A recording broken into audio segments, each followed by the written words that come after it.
मेरा नाम नीलेश है। आज मैं आप लोगों के साथ अपनी एक ऐसी गलती की कहानी शेयर करने जा रहा हूँ जो मैंने कई सालों पहले की थी। यकीनन आप लोगों को मेरी इस गलती पर बहुत गुस्सा आएगा। आखिरकार मेरी गलती ही कुछ ऐसी थी। मैं गांव का रहने वाला था। मेरे आगे पीछे कोई भी नहीं था, या यह कहो कि मैं लावारिस था। जब से मैंने अपना होश संभाला था, खुद को मैंने अपने छोटे से गांव में पाया था। मेरे चाचा जी मेरे साथ रहते थे। चाचा जी का परिवार भी था। उनकी 3 बेटियां थीं और वह हमेशा परेशान रहते थे।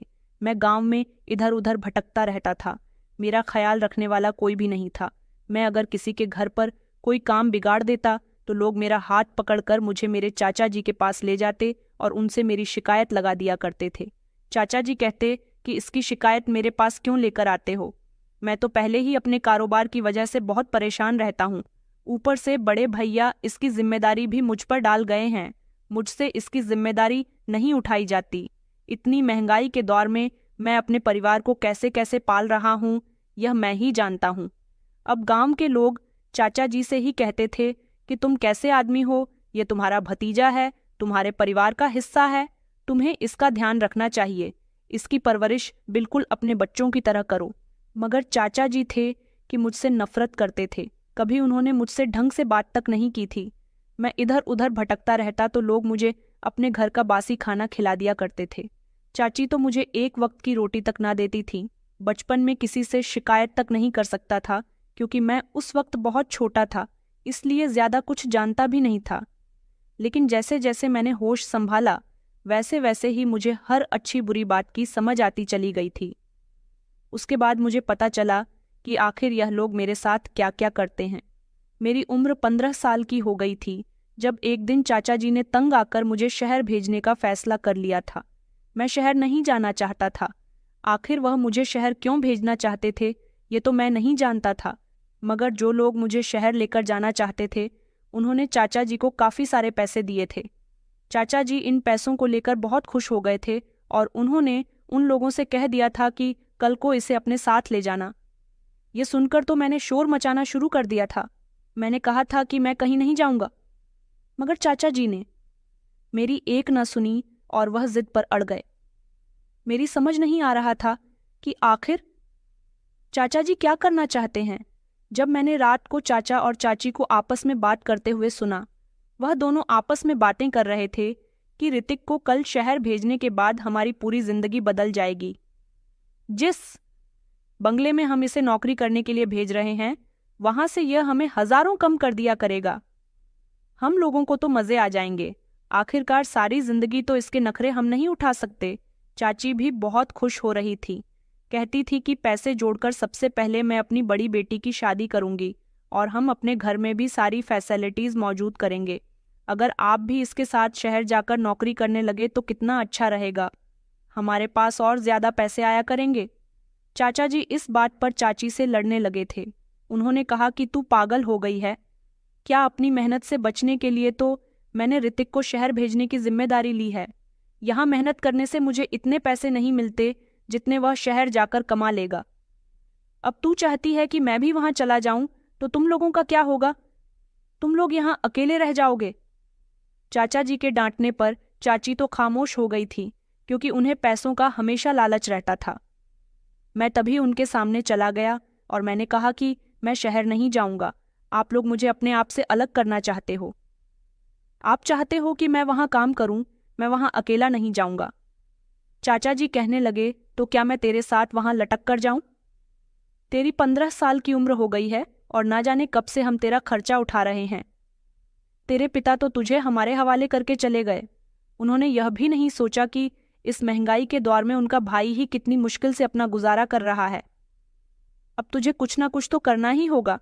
मैंने कहा, चाचा जी, लेकिन मुझे अपने आप से अलग तो मत करो।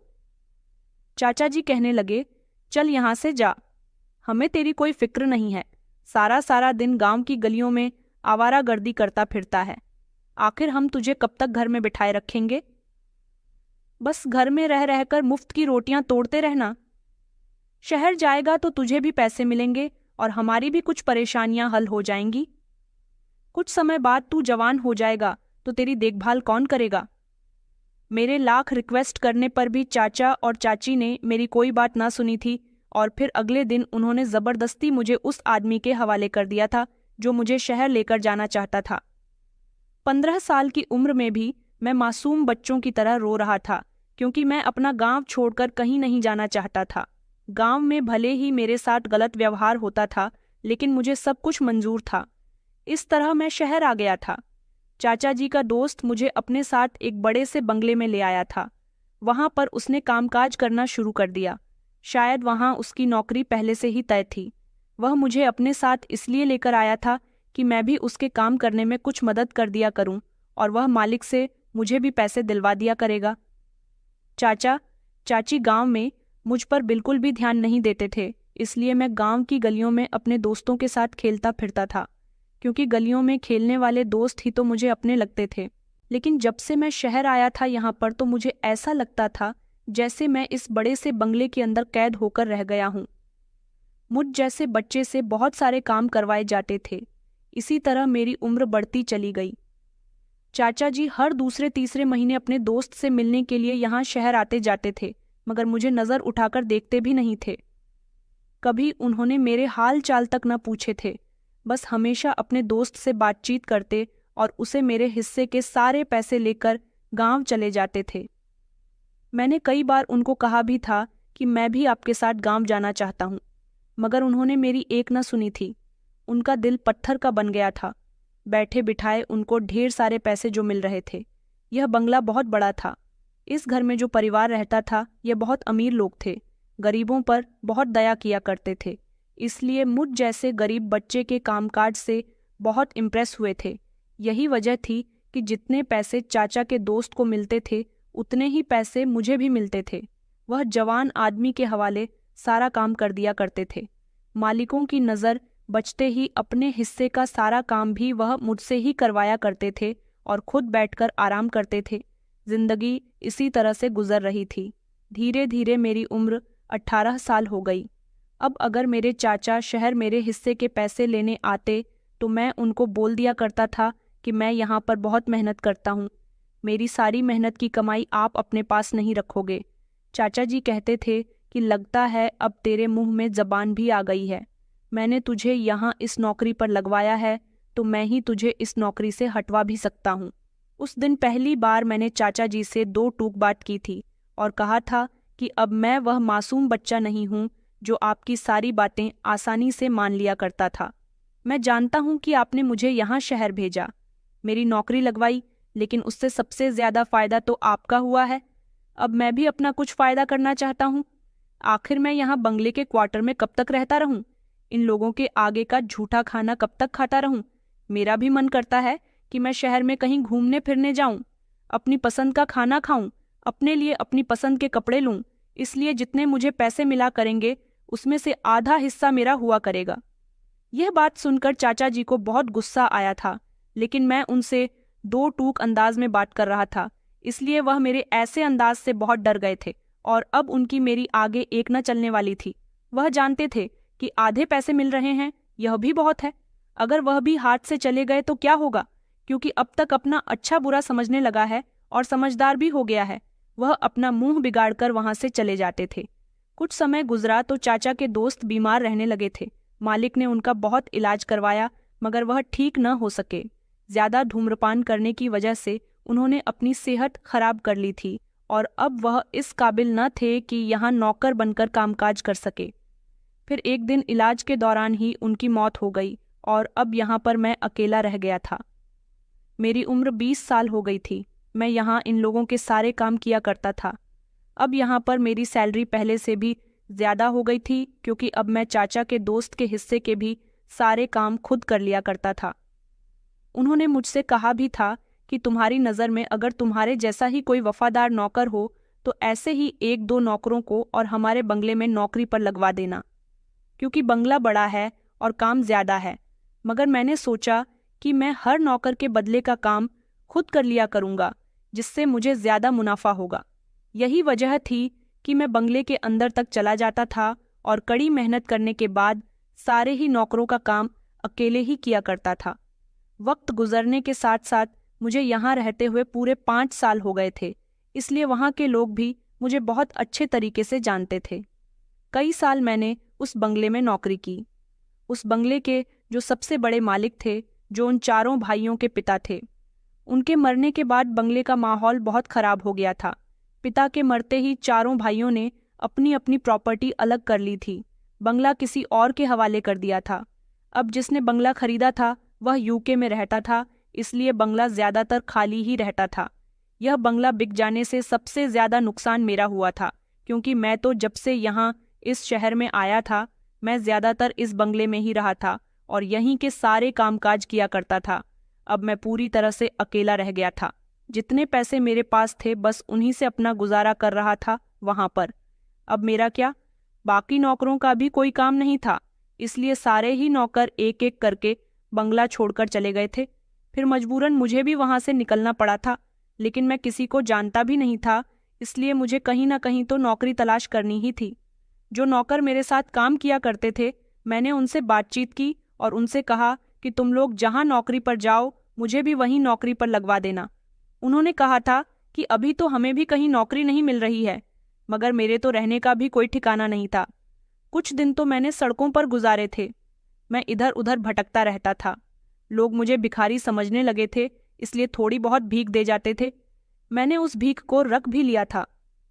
जब इंसान के पास कुछ नहीं होता तो उसे लोगों की दी हुई भीख भी बहुत बड़ी नेमत लगने लगती है। यही वजह थी कि मैंने बड़ी मुश्किल का समय गुजारा था।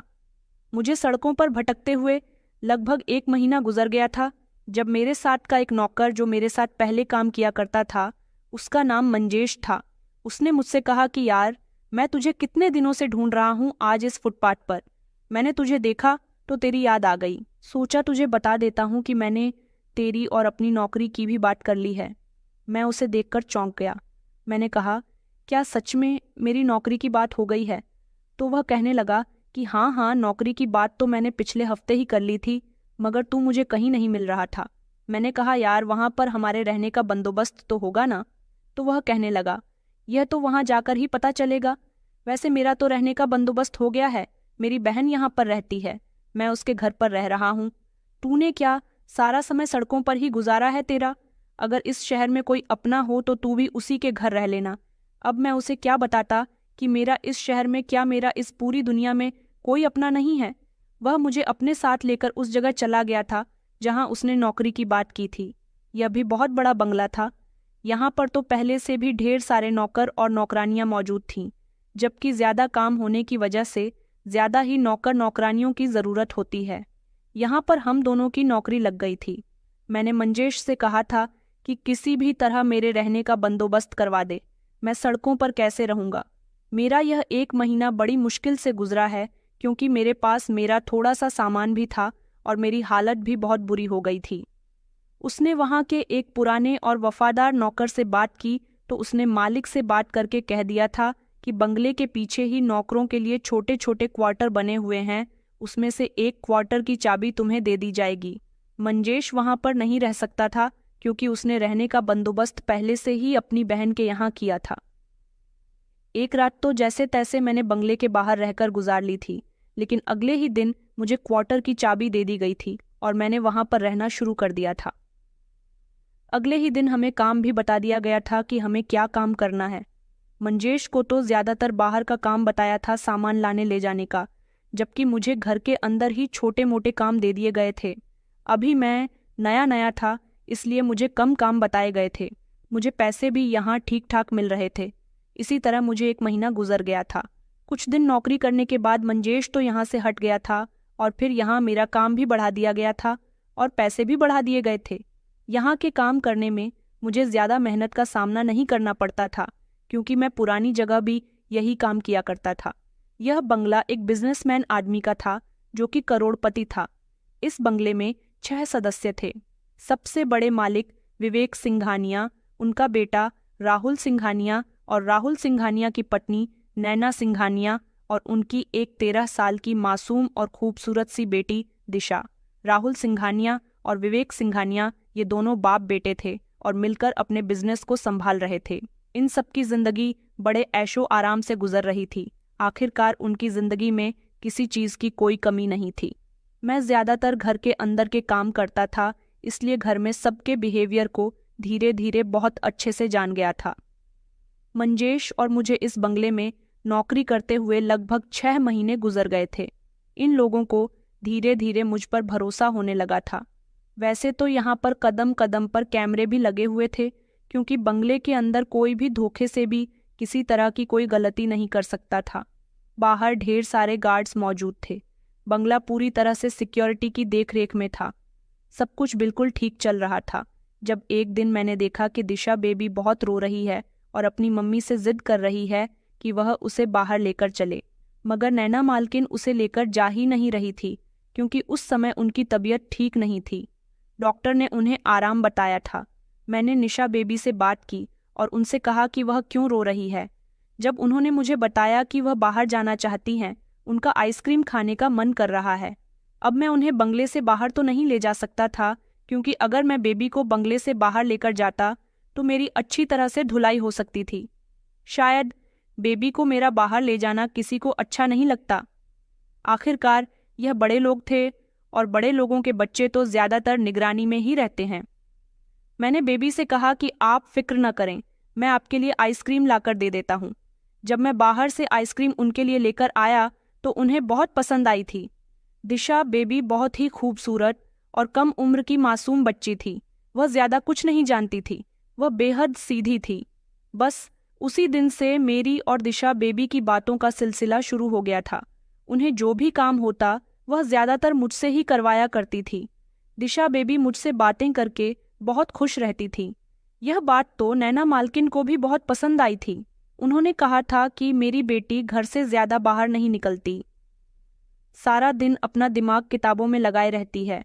मैं भी अपनी बेटी को ज़्यादा टाइम नहीं दे पाती। मेरी बेटी तुम्हारे साथ बहुत कंफर्टेबल फील करती है, इसलिए मुझे अच्छा लगता है कि मेरी बेटी से इस घर में उसका कोई दिल लगाने वाला है। नैना मालकिन मुझ पर बहुत भरोसा करती थी, इसलिए वह सारे ही काम दिशा बेबी के मुझसे ही करवाया करती थी। दिशा बेबी को भी अब मेरी बहुत आदत हो गई थी। अब वह मुझसे अपने काम करवाने के साथ साथ मेरे साथ फ्री टाइम में खेला भी करती थी। मेरे साथ खेलने पर उन्हें बहुत अच्छा लगता था, क्योंकि अभी तक कोई ऐसा नौकर नहीं था जो दिशा बेबी के इतने करीब आ गया हो। अब हर महीने मुझे यहाँ पर जितने भी पैसे मिलते थे वह सारे ही पैसे मैं अपने पास रखता था, क्योंकि पुराना बंगला जब से छोड़ा था तब से ही मुझे अपने चाचा जी से तो छुटकारा मिल गया था। मैं जानता था कि ज़रूर चाचा जी वहाँ गए होंगे ताकि मेरी मेहनत की कमाई ले सके, लेकिन वहाँ पर तो कोई भी नहीं रहता था। ज़रूर अब की बार वह बहुत पछता रहे होंगे। उन्होंने मुझे ढूंढने की कोशिश तो नहीं की होगी, क्योंकि उन्हें मुझसे कोई मोहब्बत नहीं थी और ना ही मेरी कोई फिक्र थी। इसलिए अब धीरे धीरे मैं भी उनको भूल गया था। एक बार रात का समय था, जब मैं अपने क्वार्टर में गहरी नींद में सो रहा था, जब अचानक मेरे क्वार्टर का दरवाज़ा खट खट बजने लगा। दरवाज़ा बजने की आवाज़ से मैं घबराकर उठा था। जैसे ही मैंने दरवाज़ा खोलकर देखा तो रात के समय गार्ड ने आकर मुझे जगाया था। मैंने उसे घबराकर पूछा कि क्या हुआ है भाई, इतनी रात को मेरा दरवाज़ा क्यों बजा रहे हो? वह कहने लगा कि तुम्हें बंगले से नैना मालकिन ने बुलाया है अभी, और इसी समय हमारे साथ चलो। उनकी बात सुनकर मैं चौंक गया था। न जाने बंगले में ऐसी क्या परेशानी आ गई थी जो रात के इस समय मुझे बंगले में बुलाया गया था। मैं झट से उठा। मैंने अपने क्वार्टर का दरवाज़ा बंद किया और मैं गार्ड के साथ चल दिया था। जब मैं वहां गया तो मैंने देखा कि रात के समय नैना मालकिन और राहुल साहब अपनी बेटी दिशा बेबी को लिए हॉल में ही बैठे थे। उन्होंने कहा कि देखो रितिका, हमारी बेटी तुम्हें बहुत याद कर रही है। तुम इससे सारा दिन खेलते रहते हो, ये तुमसे बहुत हिल गई है, हर वक्त तुम्हें याद करती रहती है। कहती है कि तुम इसके दोस्त हो। अभी भी इसे नींद नहीं आ रही थी और यह रोते हुए यही कह रही थी कि इसे तुम्हारे साथ खेलना है, इसने तुम्हारे साथ खेलने की जिद लगा ली है। ऐसा कभी नहीं हुआ कि हमने अपनी बेटी की किसी ख्वाहिश को पूरा नहीं किया। वैसे तो हमने इसे समझाने की बहुत कोशिश की थी कि ऋतिक भैया सारा दिन घर के काम करते हैं, अब रात का समय है, उन्हें आराम करने दो। यह समय उनके आराम करने का है। वह इस समय गहरी नींद में सो रहे होंगे, मगर इसने हमारी एक न सुनी। अब तुम ही इसे समझाओ कि यह इस समय खुद भी सो जाए और हमें भी सोने दे। इस बात पर मेरी हंसी छूट गई थी। मुझे तो लगा कि बंगले में शायद कोई बड़ी परेशानी आ गई है, मगर असल परेशानी तो दिशा बेबी की थी। थोड़ी देर तक उनका दिल रखने के लिए मैंने उनके साथ खेल लिया था और फिर उसके बाद मैंने उन्हें सोने के लिए कहा था। वह थोड़ी देर के बाद अपने कमरे में जाकर आराम से सो गई थी। अगले दिन जब मैं बंगले में आया तो मैंने नैना मालकिन से दिशा बेबी के बारे में पूछा था। नैना मालकिन ने मुझे दिशा बेबी के कमरे में जाने की इजाज़त दे दी थी और उन्होंने कहा था कि जाओ रितिका, तुम अगर दिशा को जगाओगे तो वह जाग जाएगी। इस समय सुबह के 11 बज रहे हैं। अगर वह ज़्यादा समय तक सोती रही तो फिर रात को देर से सोएगी, इसलिए बेहतर यही होगा कि तुम उसे जाकर जगा दो। वह तुम्हारी आवाज़ सुनकर बहुत जल्दी जाग जाएगी। मैं उनकी बात सुनकर दिशा बेबी के कमरे में चला गया था। जैसे ही मैंने दिशा बेबी के कमरे का दरवाज़ा खोला तो यह देखकर मेरी आंखें दिशा बेबी पर जमकर रह गई थीं, क्योंकि वह सोती हुई बहुत ही खूबसूरत लग रही थी। इतनी खूबसूरत कि अब मेरी नीयत उन पर फिसलने लगी थी। उन्होंने वाइट कलर की छोटी सी फ्रॉक पहनी हुई थी जो उनके घुटनों से ऊपर आ रही थी। उनकी पूरी टांगें मुझे साफ साफ नजर आ रही थीं। मेरा मन कर रहा था कि बार बार मैं उनकी टांगों को देखता रहूं। मैं धीरे धीरे उनके करीब जा रहा था और उनकी टांगों को टच ही करने वाला था जब अचानक एक नौकरानी ने झट से दरवाज़ा खोला था और मैं घबराकर पीछे हुआ था। न जाने क्यों अब दिशा बेबी को मैं जब भी देखता था मेरी उन पर नीयत खराब होने लगती थी। कहते हैं ना कि मर्द की फितरत भी बड़ी खराब होती है। जब उसकी नीयत गंदी होने लगती है तो वह अपनी हवस पूरी करने के लिए किसी मासूम पर भी नज़र डाल देता है। मेरा हाल भी कुछ इसी तरह का हो गया था। अब मैं हर बार दिशा बेबी को इसी नज़र से देखने लगा था। वह मेरे साथ खेलती तो मैं चोरी चुपके उन्हें टच करने की कोशिश करता था। मैं उनके साथ बिल्कुल बच्चा बन जाता था। यही वजह थी कि मैं उन्हें बहुत पसंद आने लगा था और वह हमेशा मेरी आदी हो गई थी। नैना मालकिन भी मुझसे ही कहती थी कि तुम ही ज़्यादातर मेरी बेटी के काम किया करो। तुम्हारे होते हुए वह मुझसे किसी काम की ज़्यादा जिद नहीं करती। नैना मालकिन अब ज़्यादातर अपने दोस्तों के साथ लगी रहती थी। यही वजह थी कि उनकी बेटी का ध्यान मेरी तरफ से लगने पर वह बहुत बेफिक्र रहने लगी थी। हमेशा अपने दोस्तों को पार्टियां करने के लिए घर बुलाती रहती तो कभी बेफिक्री से उनके साथ शॉपिंग पर चली जाती थी। इधर मैं दिशा बेबी का बहुत ख्याल रखता था। उन्हें लगता था कि घर में जगह जगह पर कैमरे लगे हुए हैं और उनकी बेटी को कोई नुकसान नहीं पहुंचा सकता। इसी वजह से वह अपनी बेटी की तरफ से मेरे होते हुए और भी ज़्यादा बेफिक्र रहने लगी थी। मगर वह यह नहीं जानती थी कि कभी कभी हम जिस पर बहुत भरोसा करते हैं वह भी पल भर में हमारा भरोसा चकनाचूर करने के लिए काफ़ी होता है। मैं अपने आप को संभालने की बहुत कोशिश कर रहा था कि मैं दिशा बेबी पर गंदी नज़र ना डालूं।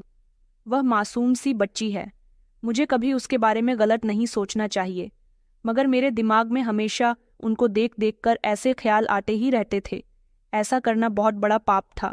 मुझ पर चढ़ती जवानी थी, इसलिए मेरे साथ ऐसा हो रहा था। अब मैं दिशा बेबी को हमेशा अकेली जगह में ले जाने की ताक में रहता था और धीरे धीरे उन्हें छूने की कोशिश करता था। मैं उन्हें छूता तो उन्हें बहुत गुदगुदी होती थी और वह ज़ोर ज़ोर से हंसा करती थी, इसलिए मैं उन्हें और ज़्यादा अटैच किया करता था। वह मासूम सी बच्ची थी, यह नहीं जानती थी कि मैं उसके साथ क्या कर रहा हूँ। एक बार मैंने दिशा बेबी से नाराज़ होने की एक्टिंग की थी। मैं देखना चाहता था कि मेरे नाराज़ होने पर दिशा बेबी का क्या हाल होने वाला है, क्योंकि मैं कई बार नैना मालकिन के मुंह से भी यह सुन चुका था कि उसे मेरे बिना रहने की आदत नहीं है। वह मुझे बहुत ज़्यादा दोस्त समझती है, चाहती है कि हमेशा उसका दोस्त उसके साथ खेलता रहे। सिर्फ पढ़ने के समय ही वह मुझसे अलग होती थी, बाकी ज़्यादातर सारा दिन हम दोनों एक साथ ही होते थे। मैंने दिशा बेबी से कहा कि मैं आपसे नाराज़ हूँ। मैं हमेशा आपके लिए कितने सारे काम करता हूँ, मगर आपने आज तक कभी मेरे लिए कोई काम नहीं किया। दिशा बेबी कहने लगी कि बताओ ना ऋतिक भैया, मैं आपके लिए क्या करूँ जिससे आप मुझसे खुश हो जाओगे। मैंने कहा कि मुझे कोई अच्छा सा गिफ्ट दे दो, मैं खुश हो जाऊँगा। आज तक मुझे कभी किसी ने गिफ्ट नहीं दिया। मैं चाहता हूँ कि आप मुझे कोई गिफ्ट दे दो। तो वह कहने लगी कि आप फिक्र मत करो, मैं आपके लिए बहुत अच्छा गिफ्ट लेकर आऊँगी जिससे आपकी बहुत हेल्प हो सकेगी। अगर तुमने मुझे गिफ्ट मैंने उससे कहा कि अगर तुमने मुझे गिफ्ट नहीं दिया तो मैं नाराज़ हो जाऊँगा। अपनी कही हुई बात याद रखना। दिशा बेबी ने कहा कि मैं आपसे वादा करती हूँ कि कल आपको गिफ्ट ज़रूर दूंगी। अगले दिन उसने मुझे एक ऐसा गिफ्ट दिया जिसे देखकर मैं बहुत खुश हुआ था। वो अपने पापा के साथ जाकर मेरे लिए कपड़े खरीद कर लाई थी। उसने कहा कि आप हमेशा पुराने कपड़े ही पहनते हो, कभी मैंने आपको स्मार्ट कपड़ों में नहीं देखा, इसलिए मैं आपके लिए ये लेकर आई हूँ, इन्हें ज़रूर पहनना। मैंने उसे बहुत शुक्रिया कहा था। सच में ऐसा पहली बार हुआ था जब किसी ने इतनी मोहब्बत के साथ मुझे तोहफा दिया था। तोहफा मैंने दिल से कबूल कर लिया था। वो इतनी अच्छी थी कि मुझे भैया भैया कहकर बुलाती थी। उसके माता पिता भी मुझ पर बहुत भरोसा करते थे। फिर भी मेरे शैतानी दिमाग में अजीब सा फितूर सवार था। न जाने क्यों मैं उसकी इज्जत खराब करने की प्लानिंग अपने दिमाग में बना रहा था। अब तो जब से उसने मुझे गिफ्ट दिया था तब से मैं उस पर और भी ज्यादा फिदा हो गया था। अब मैं सोच रहा था कि मैं ऐसा क्या करूं जिससे मेरा दिशा बेबी से फायदा हो जाए। इस बात से मुझे यकीन तो हो गया था कि मैं जैसा उनसे कहूंगा वह वैसा करने के लिए तैयार हो जाएगी। अब मैंने एक ही प्लान बनाया था जिस पर मुझे बड़े ही ध्यान से फोकस करना था।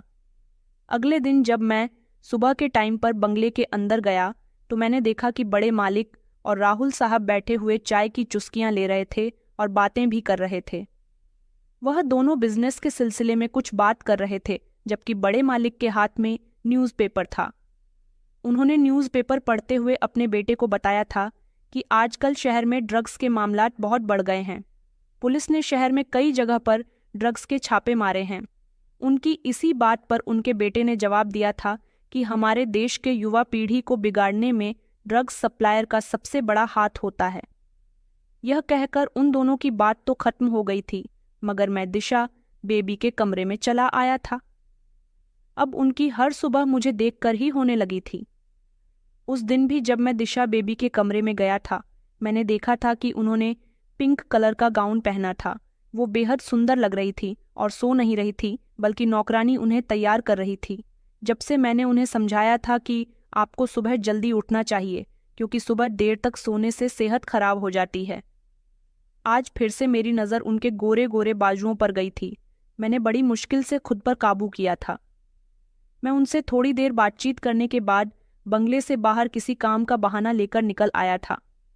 मैं एक मेडिकल स्टोर पर चला गया था। वहां जाकर मैंने उनसे नींद की दवाई मांगी थी और उसे लेकर मैं अपने क्वार्टर में चला आया था। मैंने दवाई बड़ी ही संभाल कर क्वार्टर में ले जाकर रख दी थी और फिर मैं बंगले के कामों में बिजी हो गया था।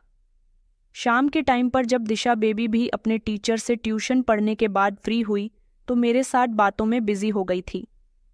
आज बातों ही बातों में मैंने दिशा बेबी से कहा था कि लगता है अब आपको रात को नींद अच्छी आती है। मेरी बात सुनकर उन्होंने कहा था कि नहीं नहीं, मुझे रात को नींद नहीं आती। मम्मी ने कहा है कि जल्दी सो जाया करो। बस मैं उनके कहने पर कमरे में जाकर बिस्तर पर आंखें बंद करके लेट जाती हूँ। मम्मी तो जैसे ही मेरे साथ लेटती है उनको नींद आ रही होती है, लेकिन मैं बार बार उनको बातों में लगाती रहती हूँ ताकि मेरा वक्त गुजर सके। मैंने कहा कि दिशा बेबी, आप क्यों टेंशन लेती हो? आपको रात को अपनी मम्मी पापा को तंग नहीं करना चाहिए। आप जानती हो ना कि आपके पापा भी काम से थके हारे घर आते हैं, उनको भी नींद लेनी होती है और आपकी मम्मी भी लोगों से मीटिंग करते करते थक जाती है। आप तो सारा दिन घर में रहती हो, इसलिए आपको थकान नहीं होती। वैसे भी बच्चों को रात को देर से सोने की और सुबह देर से जागने की आदत होती है। मैं आपकी परेशानी अच्छे से समझ सकता हूँ। आप एक काम क्यों नहीं करती? आप खामोशी से रात के समय अपने मम्मी पापा के सो जाने के बाद मेरे क्वार्टर में आ जाया करो, क्योंकि मुझे भी इतनी जल्दी नींद नहीं आती। मैं भी काफ़ी रात में सोता हूँ, बल्कि कभी कभी तो मैं सारी रात जागता ही रहता हूँ। हम दोनों रात को खूब खेला करेंगे और एक दूसरे से बातें भी किया करेंगे। इस तरह आपका रात का टाइम पास भी हो जाया करेगा। मेरी बात सुनकर दिशा बीबी बहुत ही खुश हुई थी। उन्होंने कहा था कि ठीक है, मैं आज ही रात को याद से आपके क्वार्टर में आ जाऊंगी। मैंने कहा, लेकिन इस बारे में किसी को पता नहीं चलना चाहिए। अगर आपके मम्मी पापा या घर में किसी ने भी आपको मेरे क्वार्टर में आते हुए देख लिया तो बहुत बड़ी गड़बड़ी हो जाएगी। सब लोग मुझ पर इल्ज़ाम लगाएंगे कि मैंने आपको बुलाया है। वह कहने लगी कि नहीं, मैं किसी को कुछ नहीं बताऊंगी और चोरी चुपके आपसे मिलने के लिए आ जाऊंगी। यह कहकर वह बहुत खुश हुई। अब मुझे बड़ी बेसब्री से रात होने का इंतज़ार था। मैं अपने क्वार्टर में लेटा हुआ दिशा बेबी के आने का इंतज़ार कर रहा था। देखना चाहता था वह आज रात मेरे क्वार्टर में आती है या नहीं। जब लगभग रात के 3 बजे का समय हुआ तो मेरे क्वार्टर का दरवाज़ा बजा। मैंने जैसे ही दरवाज़ा खोलकर देखा तो दिशा बेबी थी। उनको झट से मैंने क्वार्टर के अंदर कर लिया और दरवाजे को अंदर से बंद कर दिया। मैंने उनसे कहा कि आपको यहाँ आते हुए किसी ने देखा तो नहीं, तो वह कहने लगी कि नहीं, मुझे यहाँ आते हुए कौन देखेगा। सब लोग तो सो रहे हैं और बाहर गार्ड्स भी नहीं थे। रास्ता बिल्कुल साफ था, इसलिए मैं आपसे मिलने के लिए आ गई। चलो अब हम बैठकर खेलते हैं। वह मेरे साथ बिस्तर पर बैठ गई थी। मैं भी उसके पास जाकर बैठ गया और देखने लगा कि वह कितनी खूबसूरत और मासूम थी। सारी की सारी मासूमियत उसके चेहरे से झलक रही थी। अब मुझे अपना दूसरा पहलू आजमाना था। मैंने अपने तकिए के नीचे रखी दवाई को निकाला और दिशा बेबी से कहा कि दिशा बेबी, आप इतनी दूर से चलकर आ रही हो, आपको प्यास लगी होगी ना? तो वह कहने लगी कि नहीं, मुझे प्यास नहीं लगी है। मैंने कहा कि नहीं, आपको प्यास नहीं लगी, फिर भी आपको पानी पीना चाहिए। गर्मी का टाइम है, जल्दी जल्दी पानी पीने से शरीर में पानी की कमी नहीं होती। वह मेरे कहने पर पानी पीने के लिए राजी हो गई थी। मैं खामोशी से उनके लिए पानी लेने गया और मैंने उसमें नशे की सारी दवाई पानी में मिला दी थी और पानी का गिलास दिशा बेबी को दिया। दिशा बेबी कहने लगी कि मुझे प्यास नहीं लगी हुई थी ऋतिक भैया, फिर भी आप मेरे लिए पानी ले आए हो तो मैं पी लेती हूँ। उसने अपने दोनों नन्हे हाथों से गिलास पकड़ा और मुंह से लगा लिया था। ग्लास मैंने एक साइड पर रखा और दिशा बेबी के साथ इधर उधर की बातें करने लगा था। अभी वह मेरे साथ बातें कर ही रही थी जब अचानक उनका सर जोर जोर से चकराने लगा। वो इधर उधर देखने लगी, कहने लगी कि ऋतिक भैया, मुझे सब कुछ घूमता हुआ नजर आ रहा है। मैंने उसे संभालने की कोशिश की। अभी मैं उससे कुछ कहने ही वाला था जब अचानक दरवाज़ा जोर जोर से बजाने लगा। मैं घबरा गया। इस समय कौन आया है? मैंने झट से दिशा बेबी की तरफ देखा। मैंने कहा कि दिशा बेबी, अगर किसी ने आपको यहाँ पर देख लिया तो गड़बड़ हो जाएगी। दिशा बेबी कुछ भी कहने की हालत में नहीं थी। मैंने उनसे कहा कि आप जल्दी से बेड के नीचे छुप जाओ। मैंने उनका हाथ पकड़कर उन्हें बेड से उतारा और बेड के नीचे आराम से लेटने के लिए कहा था। मैंने कहा कि मैं देखता हूँ कि दरवाजे पर कौन आया है, जब तक आप यहाँ से मत निकलना, इसी तरह से लेटे रहना। उन्होंने हाँ, मैं अपनी गर्दन हिला दी थी और वह बिस्तर के नीचे आराम से लेट गई थी। मैं दरवाज़ा खोलने गया तो 2 गार्ड आए थे। उन्होंने कहा कि दिशा बेबी कहाँ है? मैंने चौंकते हुए कहा कि दिशा बेबी, वह तो यहाँ नहीं आई। क्या कुछ हुआ है क्या? और तुम लोग इस तरह क्यों उन्हें तलाश कर रहे हो? वह बंगले के अंदर अपने माता पिता के साथ सो रही होंगी। वह कहने लगा कि दिशा बेबी अभी कुछ देर पहले अपनी मम्मी के साथ सो रही थी, मगर जब उनकी आंख खुली तो दिशा बेबी बिस्तर पर नहीं थी। बंगले में भी उन्हें तलाश किया जा रहा है। ना जाने वह कहाँ चली गई। वह तुमसे कुछ ज्यादा ही हिली हुई है। कहीं वह तुम्हारे क्वार्टर में तो नहीं आई? मैंने कहा कि भाई, मेरा क्वार्टर आराम से देख लो, यहाँ कोई भी नहीं है। उसने झांक कर क्वार्टर के अंदर देखा तो उसे दिशा बेबी कहीं नजर नहीं आई थी और वह काफी देर तक मेरे क्वार्टर को देखता रहा था और मुझसे कहने लगा कि चलो हमारे साथ दिशा बेबी को ढूंढने में हमारी मदद करो, और वह मुझे भी अपने साथ नौकरों के क्वार्टर की तलाशी के लिए ले गए थे। उधर बंगले में मालकिन राहुल मलिक और विवेक मलिक बहुत परेशान हो रहे थे कि आखिर उनके घर की मासूम बेटी कहाँ चली गई। रात के समय तो वह उनके साथ ही सोई थी। मैं भी इन लोगों की आंखों के सामने ही मौजूद था, इसलिए इनमें से किसी को भी मुझ पर शक नहीं हुआ था। कुछ देर के लिए मैं यह बात तो भूल ही गया था कि मैंने दिशा बेबी को अपने बेड के नीचे छुपा दिया है, मगर मुझे कैसे भी करके दिशा बेबी को अपने क्वार्टर से निकालना था, क्योंकि अगर मैं उनको वहां से नहीं निकालता तो मेरे लिए बहुत बड़ी मुसीबत आ जानी थी। अभी तो मैंने उनके साथ कुछ किया भी नहीं था। बिना कुछ किए ही इतना हंगामा हो गया था कि मैं सोच भी नहीं सकता था। मेरे पूरे प्लान पर पानी फिर चुका था और मैं अफसोस करने के अलावा कुछ भी नहीं कर सकता था। सारी रात घर के नौकर और गार्ड्स दिशा बेबी को इधर से उधर ढूंढते रहे थे। फिर वो लोग बंगले से निकलकर आसपास के मोहल्ले में भी देखने गए। जब मैंने देखा था कि लगभग घर के सारे ही लोग दिशा बेबी को ढूंढने के लिए घर से बाहर निकल गए, तो मेरे पास मौका बहुत अच्छा था। अभी सवेरा भी नहीं हुआ था। मैं दिशा बेबी को समझा बुझाकर उनके कमरे में किसी तरह से भेज देना चाहता था। जैसे ही मैं अपने क्वार्टर में आया और मैंने बिस्तर के नीचे झांक कर देखा तो यह देखकर मेरे होश उड़ गए थे कि वह तो बेड के नीचे आराम से सो रही थी। मैंने उन्हें बाहर निकाला, उन्हें जगाने की बहुत कोशिश की, मगर उनकी आंख तो खुली नहीं रही थी। मेरे पैरों तले से जमीन निकल गई थी कि आखिर बेबी के साथ यह क्या हुआ, वह होश में क्यों नहीं आ रही। फिर मुझे याद आया कि मैंने बेबी को नींद की दवाई दी है, वह सुबह से पहले होश में नहीं आ सकती। इसका मतलब यह है कि वह इस समय पूरी तरह से बेहोश है। दिशा बेबी गायब हुई है। इस बात के बारे में अगर किसी को पता चल गया कि वह मेरे क्वार्टर में है तो सबको यकीन हो जाएगा कि मैंने ही उनके साथ यह सब करके अपने क्वार्टर में रखा हुआ है।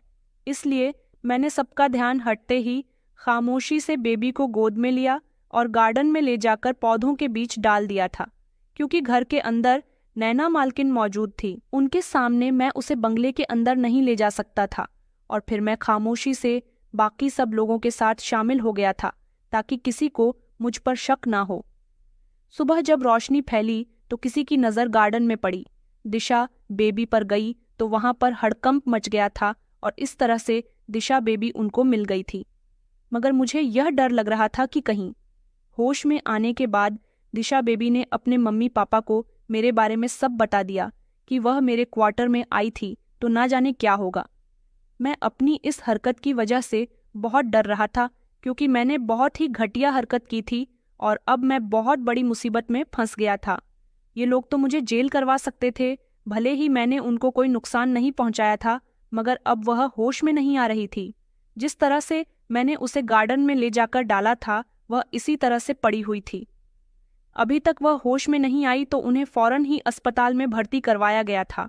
वहां जाकर पता चला कि उन्हें ड्रग्स की हैवी डोज दी गई है। यह सुनकर तो मेरे होश उड़ गए थे।